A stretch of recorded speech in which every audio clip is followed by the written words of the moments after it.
হে জগতবাসী, আজ আমি শামীম আলী চিশতি আপনাদের সামনে যে আলোচনাটি নিয়ে আসলাম সে আলোচনাটি হলো এই পৃথিবীতে যদি কেউ বুঝতো, যদি কেউ জানতো, কখনোই জান্নাত চাইতো না। জান্নাত চাওয়া কিছু কিছু মানুষের জন্য পাপ, আর কিছু কিছু মানুষের জন্য তারা ভাবতেছে যে জান্নাত চাইতেছে। এই জান্নাত চাওয়াটা এক প্রকার অপরাধ। হে জগতবাসী, অবশ্যই আপনারা আমার হেডলাইনে দেখেছেন যে জান্নাত যদি কেউ বুঝতো জান্নাত বিষয়টা, তাহলে কেউ কখনো জান্নাত চাইতো না। তাহলে কিছু কিছু লোকের জন্য জান্নাত চাওয়াটা অপরাধ। জানি না আমার এই আলোচনা, এই ভিডিও কে কোন মনে নেবে, তবে অবশ্যই পুরো আলোচনাটি শুনবেন। পুরো আলোচনাটি যদি শোনেন তো অবশ্যই আপনারা একটা কিছু বুঝবেন, আর না হয়তো আমাকে মন্দ বলতে থাকবেন। তো অবশ্যই আলোচনাটি করা শেষে আমাকে অবশ্যই জানাবেন যে আসলে বিষয়টি কি বোঝানো হলো।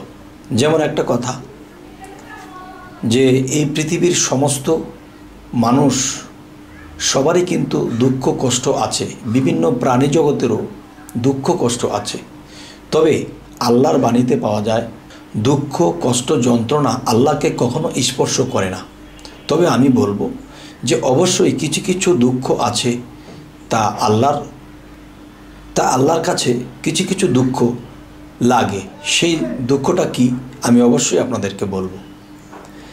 যেমন মনে করেন যে একটি রাজ্যের রাজা যখন প্রচার করে দিল, ডাক পিটে বলে দিল যে এই রাজ্যের রাজা এমক মাসের এমক তারিখে রাজভাণ্ডার খুলে দেবে, যার যা দরকার, যে যা চায় তাকে তাই দেওয়া হবে। তখন কি হলো, যে দেশের মানুষ তো লাইন দিছে। লাইন দেওয়ার পরে যে যা চাইতেছে তাকে সে ঠিক তাই দিচ্ছে। যেমন কেউ বলতেছে আমার একটু জায়গা হলে, একটু জমি হলে আমি একটা বাড়িঘর করে থাকতাম। কেউ বলতেছে আমার মেয়ে বিয়ে দিব, আমার টাকা নেই। কেউ বলতেছে একটা মামলা নিয়ে জ্বলতেছি, এই মামলাটা যদি ডিসমিস করে দেওয়া হতো। যে যা কিছু চাইতেছে তাকে তাই দেওয়া হচ্ছে। তো এরকম করতে করতে এমন একটা সময় এসেছে, তখন দেখা যায় যে রাজা একটা জিনিস খেয়াল করলো যে অচেনা মানুষ, কত মানুষ চিনি না জানি না, আমার কাছে এসে যে যা চাইলো তাকে তাই দিলাম।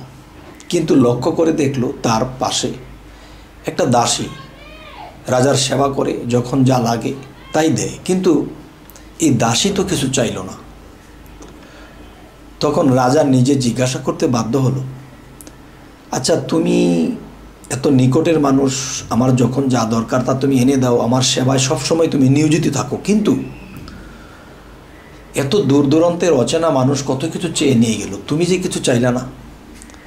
তখন দাসী বলতে লাগলো, রাজামশাই আমি যে আপনার কাছে চাবো, আমি চাইলে তো আপনি আমাকে দেবেন না। হাই কি বলো, এত দূর দূরান্তের মানুষ, অচেনা মানুষ কত কিছু চাইলো, নিয়ে গেল, দিয়ে দিলাম, আর তোমাকে আমি দেব না? তুমি চাও আমি তোমাকে দেব। তখন বলতেছে, হে রাজামশাই আমি চাইলে তো আমাকে দেবেন না। তখন রাজা বলতেছে যে আমি কথা দিচ্ছি, তুমি চাও আমি তোমাকে দেব।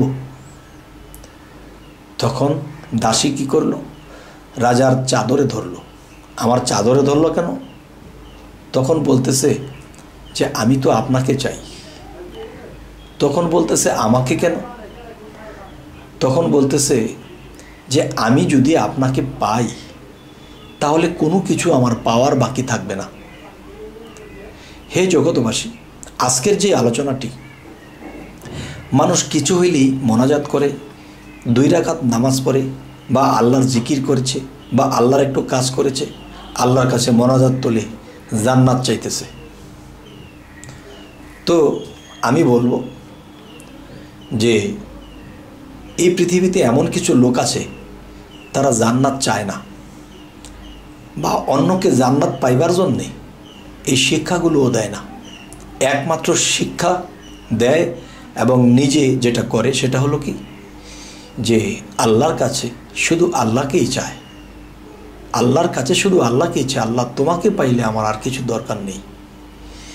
তো রাজা কি বলল, যে আমি যে রাজভাণ্ডার খুলে দিয়েছি, এই জন্যই রাজভাণ্ডার খুলে দিয়েছি যে এই আমার দেশের লোক তারা কি আমাকে চায় না আমার ধন সম্পদ চায়। তবে আমি এই রাজভাণ্ডার খুলে দিয়ে তোমার মতন একজন মানুষকে পেয়েছি, সে যে আমাকেই চায়। হে জগৎবাসী, আমি বলবো, সে রাজা দুঃখ করে বলছে যে এই দেশের মানুষের জন্য আমি কত কিছু করি, কেউ আমাকে চাইলো না। আমার রাজভাণ্ডার খুলে দিয়েছি, যার যা দরকার তাই নিয়ে গেল, আমাকে কেউ চাইলো না। আর এই দাসী আমাকে চাইলো, আর সে দাসীকে আমি বলতে বাধ্য হলাম যে তুমি কিছু চাও। এরকমভাবে আল্লাহর কাছে সবসময় চেয়ে গেলাম, কিন্তু আল্লাহ কখনো ডেকে বলবে যে হে বান্দা তোমার কি লাগবে, সেই বলার সুযোগটা আমরা দিলাম না। তো এই জন্য বলি, কিছু কিছু মানুষের জন্য এই জান্নাত চাওয়াটা তার কাছে অপরাধ মনে হয়। আরে আমি যাকে চাই তাকে যদি পাই তাহলে তো সবই আমার হয়ে যাবে। যাই হোক, আজকের এই আলোচনাটি যে আল্লাহকে কখনো দুঃখ কষ্ট স্পর্শ করে না, কিন্তু এই দুঃখটা স্পর্শ করে যে আমি এত আশা করে বান্দাদেরকে বানিয়েছি, তারা আমাকে চায় না, আমার কাছে জান্নাত চায়, আমার কাছে ধন সম্পদ চায়, আমার কাছে কিছু কিছু চায়, কিন্তু আমাকে কেউ চাইল না। এই দুঃখটা আল্লাহর লাগে। এ হলো এক বিষয়। আরেকটি বিষয় হলো, যারা এই জগতে জান্নাত নিজে চায় এবং অন্যকে জান্নাত পাইবার রাস্তা দেখিয়ে দেয়, তারা আসলে প্রেম বোঝে না, আল্লাহর ভালোবাসা বোঝে না। কেননা আমি যাকে ভালোবাসি তাকে নিঃস্বার্থ ভালোবাসতে হবে। তাকে নিঃস্বার্থ ভালোবাসতে হবে কেমন? যেমন একটা পুরুষ লোক যখন একটা বিবাহ করে তখন তার কাছে কি চায়? যৌতুক চায়। তাহলে যৌতুক যদি চায় তাহলে তার সাথে তার ভালোবাসা নেই, কিছু বিনিময়ে তাকে সে পাইতে চায়। আর ভালোবাসা এমন একটা জিনিস, নিঃস্বার্থতাই প্রেম, এখানে কিছু চাওয়া পাওয়া নেই। তাহলে যে কথাটি বলতে চাচ্ছি, যে আল্লাহর কাছে নিঃস্বার্থতা প্রেম করব। আল্লাহ আমাকে কি দিল না দিল, আমাকে দুঃখ দিল কষ্ট দিল, দেখ, সেটা আল্লাহর খুশি, তবুও যদি তাকে পাই। হে জগতবাসী, আজকের এই আলোচনাটি এই জন্যই করলাম যে আল্লাহ কিন্তু এই বিষয়ে কষ্ট পায় আমাদের কাছ থেকে। আমরা কেন আল্লাহর কাছে জান্নাত চাবো? আরও একটি আয়াতের মধ্যে বলা হয়েছে যে ওয়াল্লাযী খালাকাল মাউতা ওয়াল হায়াতা লিয়াবলুওয়াকুম আইয়ুকুম আহসানু আমালা ওয়া হুয়াল আজিজুল গাফুর। অর্থাৎ আমি মানুষের মৃত্যু ও জীবন সৃষ্টি করিয়াছি পরীক্ষা করার জন্য, তোমাদের মধ্যে কে কর্মে উত্তম, তিনি পরাক্রমশালী এবং ক্ষমাশীল। হে জগতবাসী, চলুন আজকের পর থেকে আল্লাহর কাছে জান্নাত আর চাব না, এতটুকুই চাব, যেভাবে ইবাদত করলে হে আল্লাহ আপনি খুশি হবেন অতটুকুই করাই নিয়েন, বাকি চাহিদা করব না। একটা চাহিদা থাকবে, সমস্ত ইবাদতের বিনিময়ে যেন তোমার দাস হতে পারি। তোমার যদি ভালো লাগে, তোমার মনের মধ্যে যদি আমি লাগি, তোমার পরীক্ষায় যদি উত্তীর্ণ হতে পারি, তাহলে তোমার সখা হতে পারবো। হে জগতবাসী, সখা কি? সখাই তো বন্ধু, আর বন্ধুরাই তো অলি আউলিয়া। আর আল্লাহ কোরআনে বলেছে আমার বন্ধুদের কোনো ভয় নেই, আমার অলিদের কোনো ভয় নেই। হে জগতবাসী, আজকের পর থেকে আমরা আল্লাহর কাছে নিঃস্বার্থ প্রেম করব, আর দুঃখে সুখে যেভাবেই রাখো আলহামদুলিল্লাহ বলে চোখের পানি মুছে আল্লাহর কাজে নিয়োজিত থাকব। তো আজ এই কথাগুলো বলেই রাখবো। সকলেই ভালো থাকবেন। আল্লাহ হাফিজ।